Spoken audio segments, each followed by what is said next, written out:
Imagine uma rede com 200 switches. Todos esses switches devem se comunicar uns com os outros.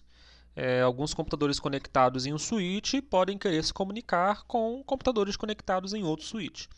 Agora pense na quantidade de cabos que seria necessária para conectar todos os switches uns aos outros.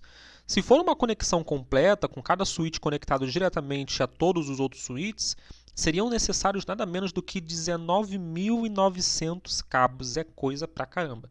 Isso, é claro, é inviável, né?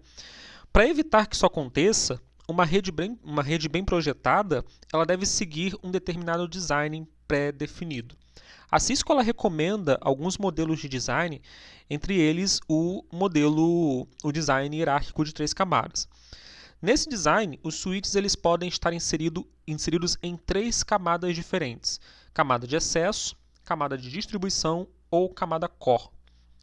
Os switches na camada de acesso, que são esses nossos 200 switches aí, eles são usados para agregar as conexões dos dispositivos finais. Eles são os switches localizados ali na borda da rede, na porta de entrada do usuário na rede. Na camada de distribuição estão os switches usados para agregar as conexões dos switches de acesso. Se um computador em um switch quiser se comunicar com um computador em outro switch, a mensagem vai sair do switch de origem, passar pela camada de distribuição e só então chegar no switch de destino. Um switch de acesso ele deve se conectar à camada de distribuição através de 2 ou mais enlaces, tá? Isso é o que chamamos de redundância. Se um enlace ficar indisponível, se um cabo ficar indisponível, o switch ainda tem acesso à rede através do outro enlace, do outro link.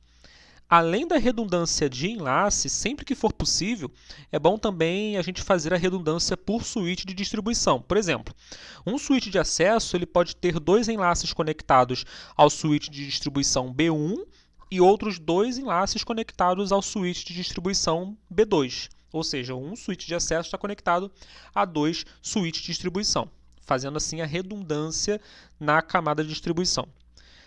Acima da camada de distribuição, nós temos a camada core, que também é conhecida como o backbone da rede.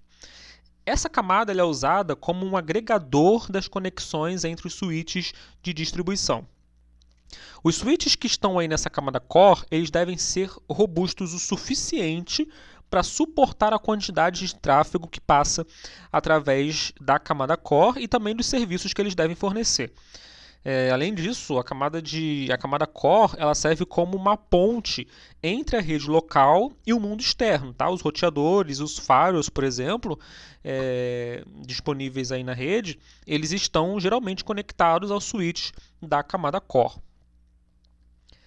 O design de 3 camadas que a gente acabou de ver, ele pode ser muito exagerado para a maioria das redes corporativas, tá? Ele é fundamental em redes de grande porte, mas para redes de pequeno e médio porte, o custo financeiro ali e também de manutenção, que estão atrelados a uma estrutura de 3 camadas, acaba sendo injustificável. Pensando nisso, a Cisco ela propõe um segundo design formado por apenas 2 camadas, um design mais simples.